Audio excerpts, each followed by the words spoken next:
welcome to the Power of Disability. We are going to introduce ourselves and then we'll get right to it. So, I'm facilitating. My name is Christina Backhand. I'm a comic artist. I work for Indian Education for the Jeffco Public Schools and Community Liaison. And I just do a whole bunch of stuff. So if I see my breath, it's because I was just standing with like a whole group of 30 children in the sun, and then they came running over here after dropping them off, and then I'm going to get them again. I'm a little crazy. But I'm going to let the rest of my panelists introduce themselves. We've got a really awesome lineup for you guys. I think it will be a really great panel. My name is Simon. Is it loud enough? Can you guys hear? My name is Simon Johnson. I work in special education, and I'm also the editor-in-chief for ConstantCollectible.com, where we just talk about the news of culture. My name is Walt, Pourier. I'm executive director of the Stronghold Society. Basically, we help Native youth throughout the country on reservations. It's kind of what we call a live life call to action campaign. So it's a unique angle of approach that we have on it that I think we could lend to some of the discussion on this panel. But we don't call it suicide prevention. We call it a live life call to action campaign. And we build skate parks with the help of Pearl Jam and the music industry to get it done. So there's a lot of different strategies there that we can discuss and add to this topic here today. So thank you. We'll get it done. Hi, I'm Heather Myer. I am executive director for Brain Balance Achievement Centers. I also went to school to be a special education teacher and did some work here in the Denver metro area. I am here, we work with kids with neurological disabilities, and my passion comes from I raised my own child on the spectrum and have had my own interesting life battles, and I'm here to be part of that call to action. My name is Nina Ellis Frischman. I actually teach at the University of Colorado in Colorado Springs. One of my passion projects is teaching disability studies and its intersection with popular culture. And so I'm pretty critical of comics. I think we can do better, and I think we should do better. Great. So first off, what comes to mind when you hear the word disability? Starting with you, Simon. If you think about it, the question itself is a tough one, because working with the students that I work with SED students, so severely emotionally disturbed kids. Disability to me is just an ugly word, because I don't feel that there is a disability. There's just challenges that these kids run through, so that's what I think. Kind of the same. When we're working on the reservation with youth that are kind of seen as the dark kids, there's that element of kind of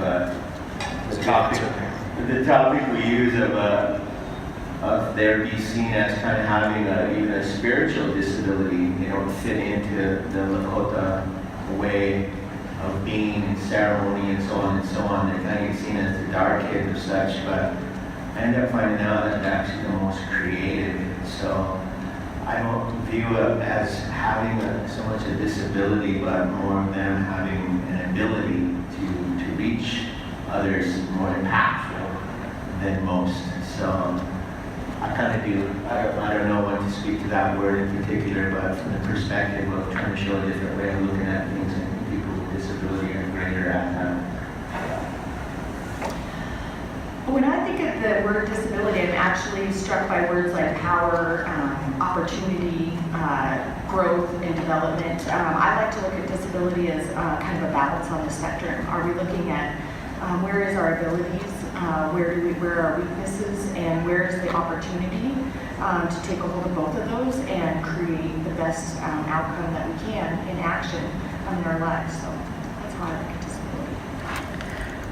I might have an interesting take on this, because I'm often asked by my students, where's the line between disability and mental health, right? And I think it's indicative that many of us would rather be labeled as mentally unhealthy than disabled, right? Because there's such a stigma and a power to that word that, right, I'm on the spectrum myself, and for so long that creation of an identity of disability for me was very, very tough, because I could hide my disability, right, where people with physical disabilities can't, right? And so I think as a society, we need to look at the fact that we characterize entire people by what they can and cannot do, rather than who they are. So this is one of my favorite analogies to kind of talk about when you're looking at people's experiences. So this is often called the cultural iceberg, but basically keeping in mind that the tip of the iceberg is really all you see when you're dealing with people. So the surface with disability could be body language, tonal gestures, behavior, and then below the surface there's all this circumstance, story, like experiences, fears, dreams, feelings. So with the cultural iceberg and kind of this model, would you say that that's something important to keep in mind for comic illustrators and writers who are developing characters that have these disabilities? Yeah, I mean, if you think about it, I mean, you just see the tip, as you can see on the picture. And like with the students that I work with, you start to see the underneath because of their behavior and what they're doing. So then when it comes to taking that and putting it into stories and describing these, personalities, you want to think about those outside factors, which you don't see. You don't know what's happening at home. You don't know what's happening in their lives. All you see is what you see in front of them, and you don't see what's happening inside. So yeah, absolutely. When I first heard that analogy, I kind of thought of that quote as so above, same below kind of concept. And to me, it's like there's more importance to that as saying below, because that's when you really reach out to these kids and reaching out through storytelling. Because, we don't just build these skate parks. We actually do storytelling and art projects and even comic projects and stuff like that at these safe spaces we create. So the ability for these kids to show what's under the surface is really amazing. I mean, we found and discovered a lot about who they are and helping them find their identity. So they're not just the tip of that iceberg, so to speak. There's so much more there that we need to see who they are and what they represent. That question really gets me thinking that the opportunity that a comic book artist, author has in front of them to really have opportunity to put in pictures and words and images, just the experience, and be able to touch kids through that personal experience. And I really challenge anyone to take a deep breath and get really vulnerable in your art, because that ability to see what is going on below the iceberg, what causes that tick, what causes that agitation, and then the burning journey to figure that out as the human soul does that. I mean, becomes that comic book character, becomes that superhero, uncovers that beautiful space inside of them. It's just an amazing opportunity. I would agree with that, Heather, and I think more than that, it's making sure that we're representing people as they would represent themselves, right? I think so often, particularly with disabilities that are nonverbal, we either assume they have nothing to say or that we know what causes that frustration because we know why we would be frustrated, even though, right, the character as being neurologically atypical may not have the same thought process. So I think not only is it important for comic book heroes to kind of go into those depths, but to really ask people and partner with people who live with those, with whatever that experience is, so that they're not representing an experience that's not authentic to the group that they are representing. Yeah, definitely agree with that. So obviously all of us are here at Comic-Con, so there's a very strong connection to these characters and stories and things that we see in pop culture. So would you say that visual storytelling has a strong influence on students with disability and could help them learn in in ways that traditional linear education could not? I think that's for anybody though, not just students that have disabilities. It's for anybody. When you are here, I work with students that, of course, learn in different ways. So being able to use some of the visualization that goes along with some of the ideas that you're trying to get across is really helpful, especially for my students who are frustrated and they struggle with just the day-to-day activities that they're supposed to do. Being able to give them a visual schedule and using what is in front of them visually actually opens up their eyes and makes them understand a little bit better. But we all learn in different ways. Yeah, that from a indigenous perspective, I mean, we've had storytelling before, even a lot of the language telling, and it was told on pictographs and these different ways on the hides of telling a story and showing representation of story that could be then passed on and on and on and on. So back home, we do that in a different aspect now. We actually put art on skate decks and stuff for the kids. And we put some of their heroes on skate decks too, like Sitting Bull and Blackout and Crazy Horse. And so these kids can actually have representation of their culture in graphics, in art, and they themselves can tell these stories as well too. So I think it's really key in all aspects of life. There's something about visual representation and hands-on and stuff like that. So it's pretty important. I think visual storytelling is just a phenomenal way to reach anybody and really get the opportunity to change someone's perspective by getting them to just take a few moments to hear your words, see the images, and ignite a light or a passion that's within themselves that maybe they'd forgotten about or didn't even know how to get in touch with. So the opportunities of really helping people bring their story out through visual storytelling is a phenomenal opportunity you guys have. Yeah. I agree. I mean, visual storytelling in some ways of characters who are different is more important for audiences who aren't different, right? Because it builds empathy. It builds a sense of compassion. We can, for a little while, right, walk is ableist, excuse me, can experience what someone very different from us do. And I think that's important in all aspects of popular culture, but it's really powerful when you see something on the page.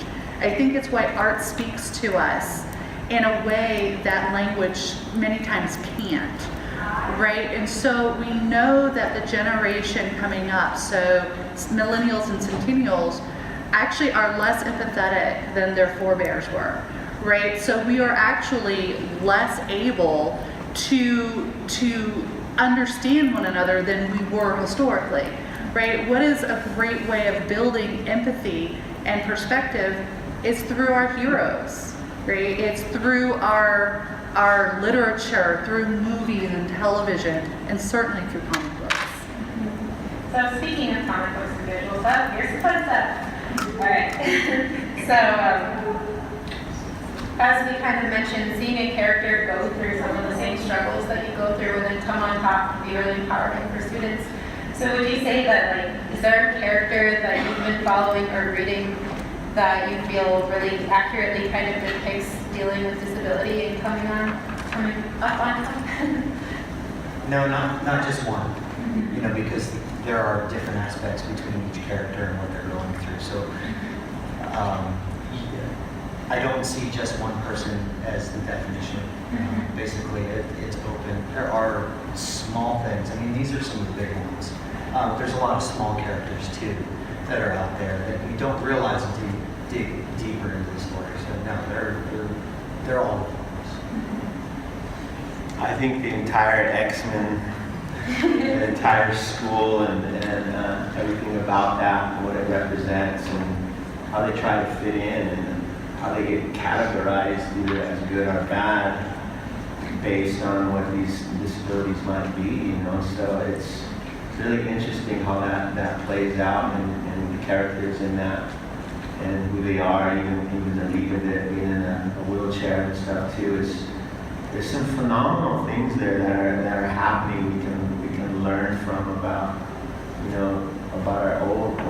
our personal mishaps and stuff we might have that we can re-look at and figure out a way to channel it, so to speak, in reality. So I think there's a lot more than that too, really, but we're trying to figure out how we can add some of that into a graphic novel we're working on as well. But it's panels like this, and then people with the questions and stuff that help us develop that. You know, what I've had fun doing is really researching comic book heroes and finding out really what it is that drives. This has been a family thing of mine that I've kind of pushed away from. And as I dig in, I'm fascinated with the reality of so many of our struggles that can show up in such a positive light. When I read through a character named Echo, that one was a good one for me. I repeat myself, I don't hear well, I felt socially inept for, you know, and when you read then a young woman that can take those things, use those moments to her advantage, that fitting inability, that ability to repeat, that ability to take on other people's pieces and live that in her own way. I love that, but what I've been more inspired by is walking through the different booths, the different people that I've met over the years that are creating their own characters and being able to really understand the pressures and the situations that they have gone through, that they made this new character, that you can clearly see where they're built from, what they're doing now, and where they're going, and the growth and development of those characters. So yes, I love it, and I'm enjoying learning more. This is perhaps where I differ a little bit from my fellow panelists. My concern is a term disability studies calls inspiration porn. And it's this idea that we become inspired by people who have disabilities, because if they can do it right, we have no excuses, right? So we are inspired that people with disabilities get up and go into public. I mean, how brave is that? And it worries me that many of our heroes, while we consider them worthy disabled, because especially people like Hawkeye and Professor Xavier and Barbara Gordon, right? They all become disabled through, right, no fault of their own, right? Because they were defending us. Well, you know, none of those in their disability, right? They're not heroes because they're disabled, right? They're heroes despite their disability. And it frustrates me, like Professor Xavier isn't out there like punishing the bad guys. Right, Barbara Gordon, when she becomes disabled, right, she becomes Overwatch. She's now in a support position, right? Why can't I see a hero who has a meltdown, right? I'm autistic, I know when I'm overstimulated, and still see them go out and defending us against evil, right? We don't see that in comic books, and that concerns me. Ooh, I love that. Yeah. So, Simon, you mentioned that you had like a couple, more than just one example. Is there anything that you could suggest or that reading recommendations of characters that you do know of that are good examples?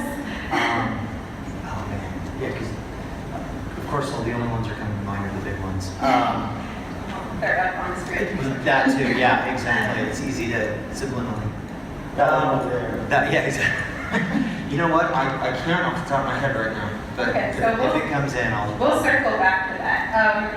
For those of you that don't know some of the characters that are up here, Sentry is one of my personal favorites. He's the guy who's right next to Echo with the S on his belt. Sentry actually suffers from agoraphobia. So he's like a Superman type of character that actually takes the whole idea of Superman and how he can hear everybody. Like, you have to look at Superman, how he hears people's heartbeats, and like, if you can't isolate that, what would happen? And that's basically what Sentry is. Sentry is like, can't handle big crowds and a bunch of like activity and a lot of people because it overwhelms him. And he's afraid that he's gonna have a panic attack and actually go off with his powers and, you know, cause more damage than good. So Sentry is definitely one of my favorites. Like Heather, I'm a big fan of Echo, especially because she's also an Indigenous superhero, and that's another thing that we don't often see good representation for Indigenous superhero, which is changing. That's the good thing about all these panels and all the stuff that we're doing, is we're starting to see more representation and more accurate representation. I have Iron Man and Thor on here because both of them have something that they have to rely on in order to function. So when Thor in the comics gets sent back into Earth because of Odin, he becomes Dr. Donald Blake, and he actually has to hold onto a cape to walk, and he's weak and he's skinny, but then he turns into Thor. So So it's kind of like what you were saying. He ends up becoming a superhero, but the disability is kind of seen as his weaker side. It's like the Clark Kent, that's one of my examples of things that we kind of need to move away from a little bit. On this next page, I've got a couple other, I've got Hawkeye and Madam Web. Silhouette is a really interesting character, if any of you all know about Silhouette. She is definitely someone I would recommend looking up because she's paralyzed, but she's got those canes, so she goes out and fights with them. And then Madam Web is basically behind the chair, kind of like the whole Oracle thing for Spider-Man, but she's actually suffering from a degenerative disease on her eyes, so that's why she's blind. I actually didn't realize how many characters there were that all have blindness. I think the other thing, especially doing this panel, what I'm realizing is people fall into tropes of disability. So we have a lot of blind characters, we have a lot of amputees, we have a lot of paralyzed characters, and they don't usually touch very much on the mental disabilities and the learning disabilities, which is one of the reasons I love Century. How do comics perpetuate the albeit perspective through the worthy disabled and evil crippled tropes? Can you repeat that? Yeah. I will actually let you read this one, because this one actually came from our panelist down there, so maybe she can actually ask the question a little bit better. So the idea is, right, if you are disabled through, and we see this, right, the worthy disabled, these are our firefighters, our servicemen and women, our everyday heroes who are disabled through, again, no fault of their own is kind of the way we typically look at this, right? It's like, well, if you were disabled because you went to war, right, we celebrate you, right? But if you're born with a disability, right, we understand if you get angry and frustrated and bitter, because who would want to live that way, right? And so it's interesting when you start looking at tropes that we have Superman, right? We all want to be Superman, right? Yes, he has a critical weakness. Yes, he can kind of be arrogant, but it's like he is the shining example of what humanity should be, right? We would call him the normate, right? He is an example of what humanity should be and we aspire to be. Well, what happens when you aren't that, right? I would argue probably none of us are, but the more we are away from that understanding, the more society wants to hide us away, right? And it's interesting because when you look at the majority of villains in comics, they have some sort of disability. And we kind of look at them and say, well, it makes sense, right? If you are Harvey Dent, right, and you are disfigured, of course you'd be angry and bitter because society would kind of turn away from you. So you become what's called the evil crep. You're evil because of your disability. You're evil because society treats you poorly. Well, most of us, I think, have, especially those of us who live with a disability, we have that kind of, we are either pitied, right, or we're feared.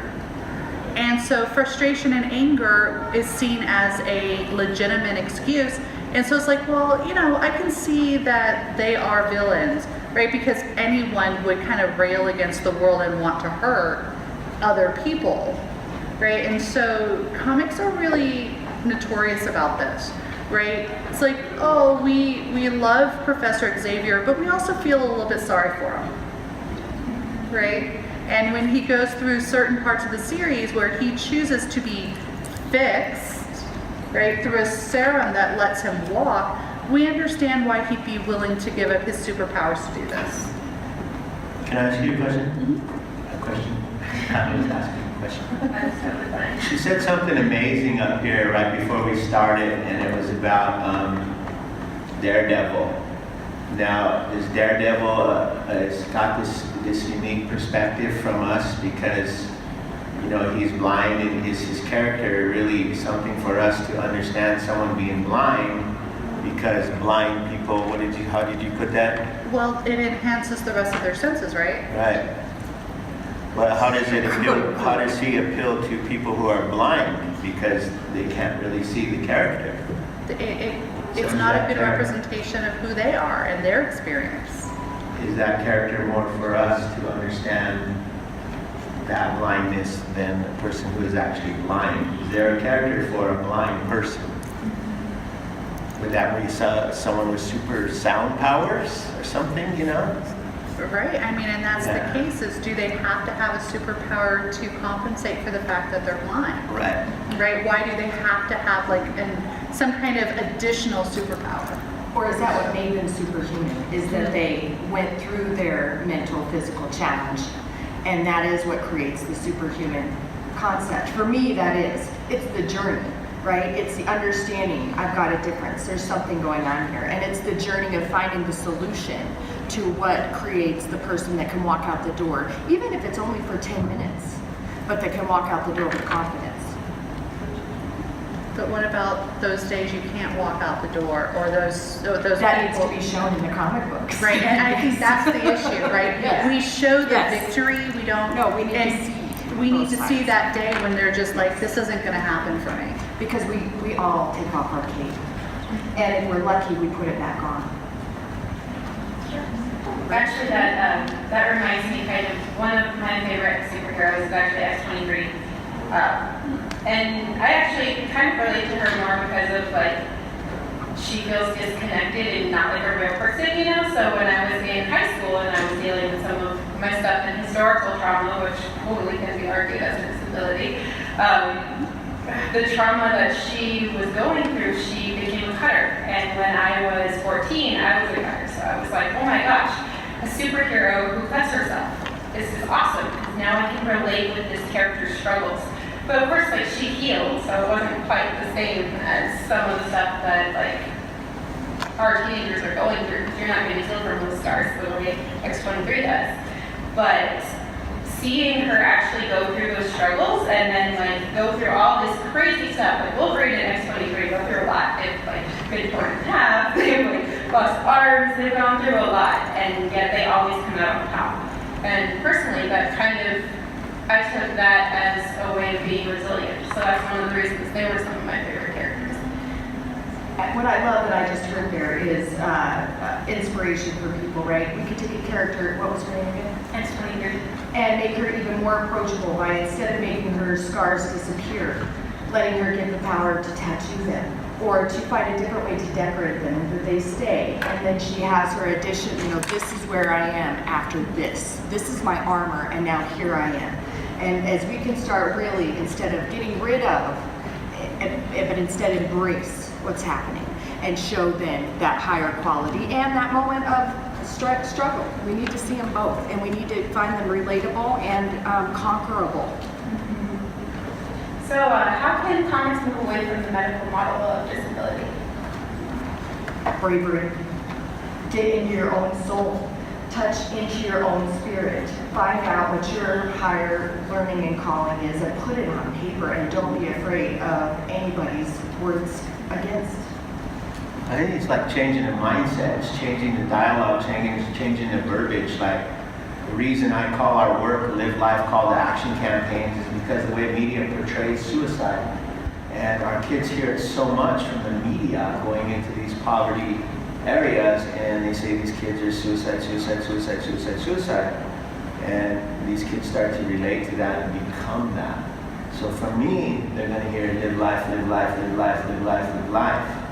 And it's not ignoring these things, but I don't want to be the media. I don't want to be that typical view of it. So it's changed the dialogue, changed the outlook of it, and come at it from a whole new perspective, and let them tell us how to tell the story. So it's not up to us to really be the ones that are the teller of that story, to be the guides behind it, so we can live better. Yeah, I agree. I mean, working in public education, and here we are shoving these kids through the door just so they don't get left behind, is the phrase, is actually damaging them, because we are missing those opportunities that we are seeing, and we don't realize it until after the fact. You know, I mean, you can put on a good front. I mean, just recently, look at Anthony Bourdain.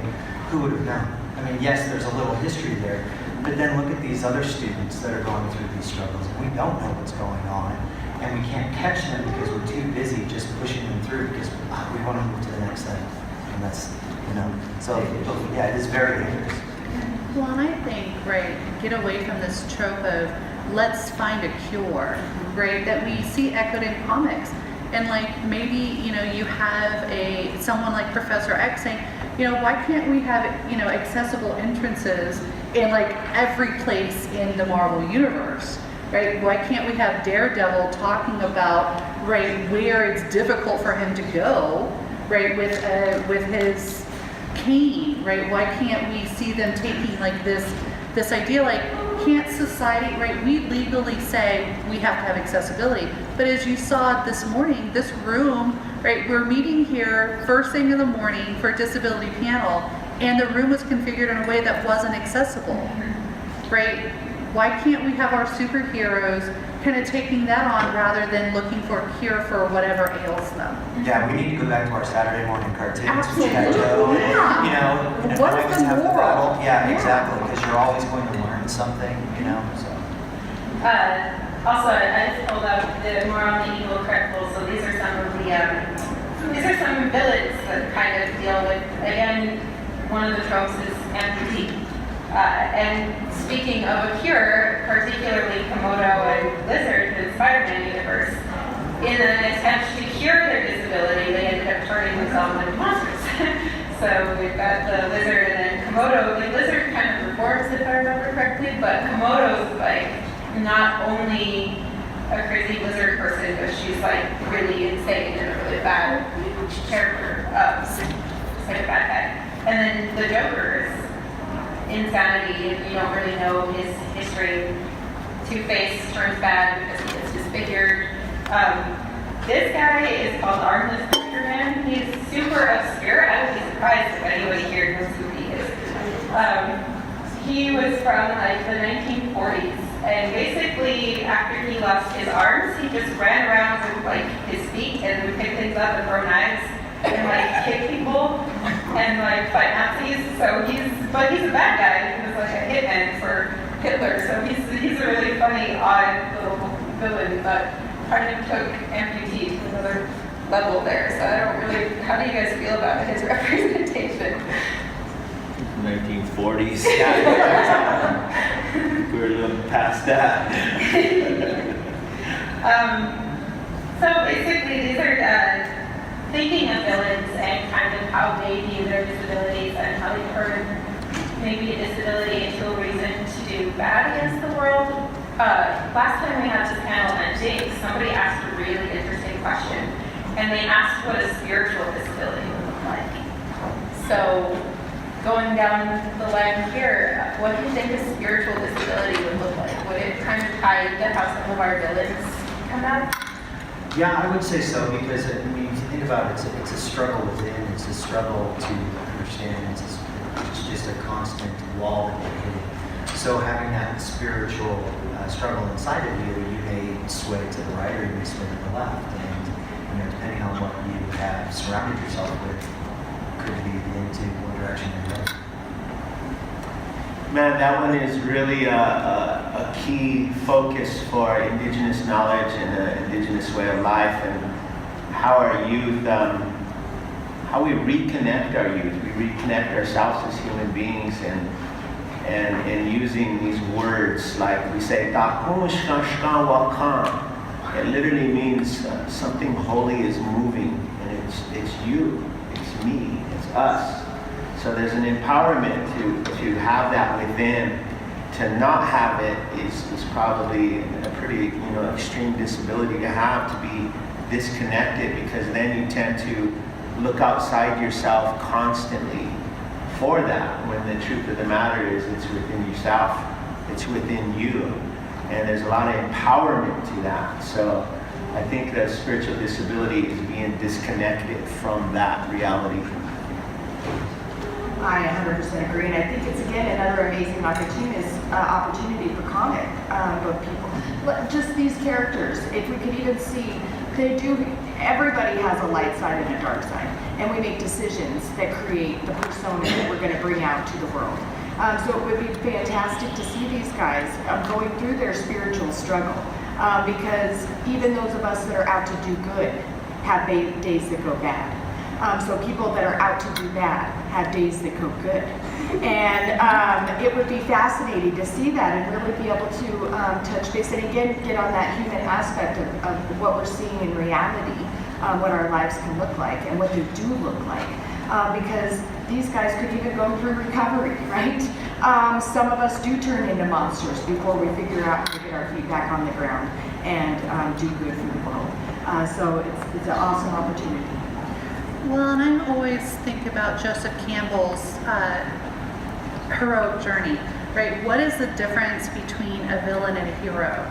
A villain is someone that when they get to whatever the obstacle or whatever that inner conflict is in their heroic journey, they fail, right? And an anti-hero fails and kind of goes away.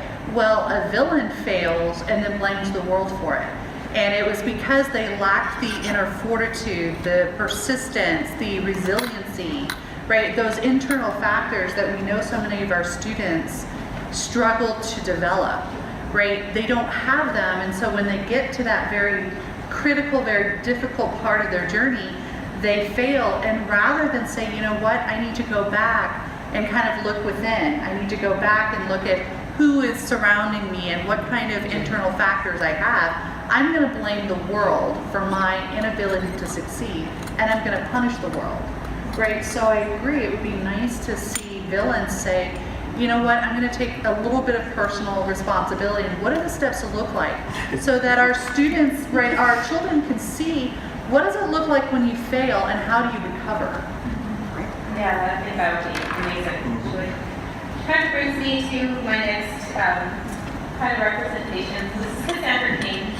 I don't know if many of you guys are reading this particular 52, the new 52, but she's the new Batgirl. And one of the things I love about her is she's actually like almost at a reading learning disability, because the way she was kind of raised was to read body language and to kind of fight by reading that body language. And so when it came to interacting with people in society, she didn't know how to read. And she didn't really know how to speak. And there's actually even a panel in one of the comics where somebody calls her not a real person because she can't communicate. So on kind of that topic of Cassandra King, are you reading this book? Do you have any input from basically what I just said? I'm not reading this book, but just knowing her struggles and what she's going through, the students that I work with who have learning disabilities and who have these issues, you know, when it comes to bullying, and finds that one little piece and just goes at it constantly. You know, and it is a struggle for them. You know, I mean, I have students that, you know, the smallest little thing that they succeed is a huge, huge growth for them. You know, but then one word said about something else that they're struggling with will just knock them back down, so you can see where she's at.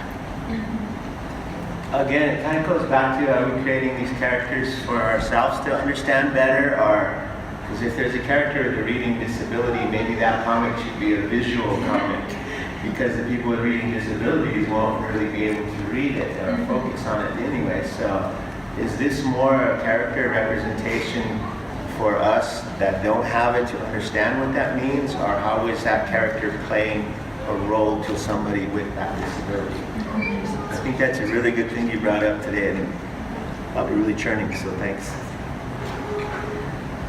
Yeah, you know, we've got several big concepts going on here, but what I love, I have not read this, I'm intrigued now and will dig in, because what we do need to see is that a disability, or that there are mental things, right? Not being able to read body language, that's 80% of our lives, is understanding those nonverbal cues that we get in the world. And for so many of us, when we don't understand what means, or that little look that says, you're in my space, or, you know, you're making me uncomfortable, it can make life very, very difficult. So I'm interested to see, what do those challenges, what do they look like for this young woman? And I know what Catwoman does. She's pretty badass. So I'm excited to see, how does she turn that inability into an ability, and what does her daily life look like in needing to get out of bed, because this girl obviously doesn't want to do it every day, right? Because life's tough. to be a superhero. So I'll be interested to dig in there. It reminds me of a documentary that came out a few years ago called Wretches and Jabberers.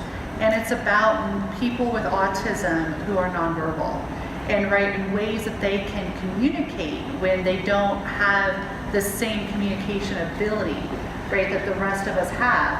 And it was fascinating at one point, right, they're meeting people who are nonverbal throughout the world, right, and to see their communication was great. And I have been reading this, and so it's been fascinating to kind of see her struggle and be like, I try to see what kind of technique she uses to get through those things, right? Because not only me as a person with autism, I can look at that and say, oh, that's a technique I haven't thought of. I can show this now to my family and friends, the other day when I walked up, I did this to my friend last night. I got up in the middle of dinner and she's like, so, okay, what's happening here? Are we leaving? Are you abandoning me? Do you need the bathroom? And I'm like, oh, I was done eating, right? So that's the whole social cue. Thankfully, she knows me well enough to be like, we have to rethink this. But I'm like, so to be able to show my friend, I'm not the only one, right? And this may be a way you can help me as well. I love her story as an example for students that are going through dyslexia.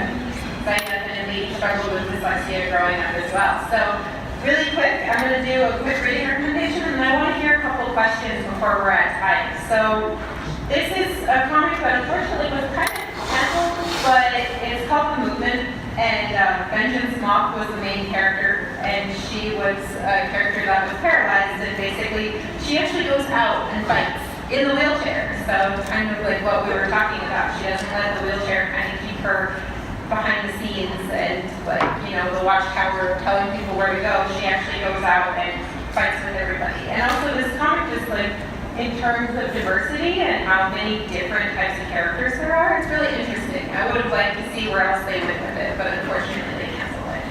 I saw a question over here. Oh, no, that wasn't the question. Oh, okay. The question was movement? Or? No. Oh, okay. Yes. Hi, as a writer, we're told again and again to make sure we're asking people what their experiences are and get feedback, but then we look around and we don't know who to ask. Are there networks of people volunteering to beta read? Are there resources? Because just being told do this becomes a platitude if you can't actually put that into action. Where should we be going? I have to say you just need to get really brave and ask anybody that you feel like. Because you're there inquiring about their lives, and people like to share their lives. And there's a million people that want to share their story with you so that maybe you can help someone else. And if you Google whatever type of person your character is, I usually go to Facebook, honestly, because there are Facebook and Twitter groups that are supportive. So I belong to networks for people with disabilities, and as well as with people who are disability scholars. And I'm just like, hey, this is what I'm working on, right? And I'm looking for people to beta read. And 9 times out of 10, I will get a yes answer from somewhere. I guess I'm scared of asking for people to do a work for me. Do not be afraid. It would be better for you to represent them as they are and the way they would prefer to be represented than contributing to kind of a poor representation. Yes. I was wondering how you guys feel about, I don't know if you've seen the new Power Rangers movie. The Blue Ranger is actually, he says, within the first 10 minutes of the film, I'm on the spectrum. And so I was just wondering if any of you guys have seen it. Yeah, it's actually... That's my daughter asking that question, so obviously I've seen it. Although I'm going to watch it now. Personally, I'm obviously not the expert, but I thought it was pretty good representation because it was never really talked about again after that. He did show signs of it, but it was never focused on, and that wasn't his whole character. There was more to it. That is so exciting to hear. Yes. And what's exciting to hear is hopefully his team being able to do that with him, right? Yeah. Because it takes a team to manage. Yes.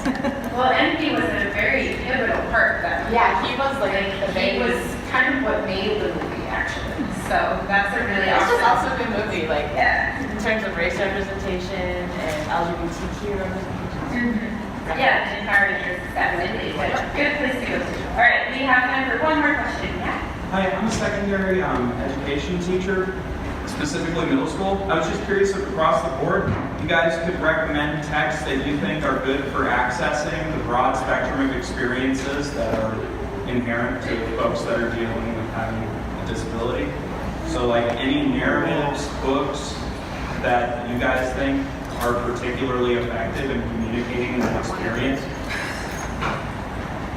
I don't have anything specific, but when it comes to some of the things that, let's say, you're reading, and being able to express it through how you see it with your students, and allowing them to ask those questions of why this, why that. But no, I don't have anything specific. But, you know, if there's something out there that speaks to you, and then jumps out at you, use that in some of the lessons. I'd have to recommend Christina's father's book, Native American Healing. It actually kind of really shows the aspect of that within yourself, finding that within yourself, and getting in touch with that type of spirituality or faith within yourself. So sometimes you can find these titles under a place you don't even think you're going to get something out of it, but I got a lot out of that book when I'm talking to our kids about these specific things and how for them to recognize it. So there's titles out there that are kind of even off the chart there you might not think to be, but something like that would be huge. I have an anthology.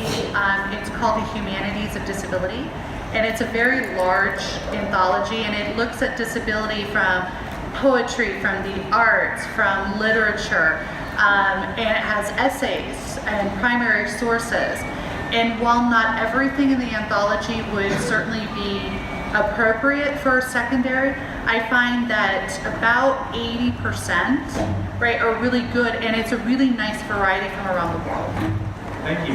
And then if you have any questions for the panelists, we're gonna walk out and I'm going to be at my booth, so my booth is IS Studios upstairs. And then Walt is also going to be at my booth. I'm sure Heather will maneuver around there as well. We do have another panel this afternoon. Walt and actually Leila in the audience. We're on Indigenized education, so if anybody is interested in that, come check us out in Mile High Ballroom. Thank you. Thanks, everybody. Thank you. Please hang up and try again.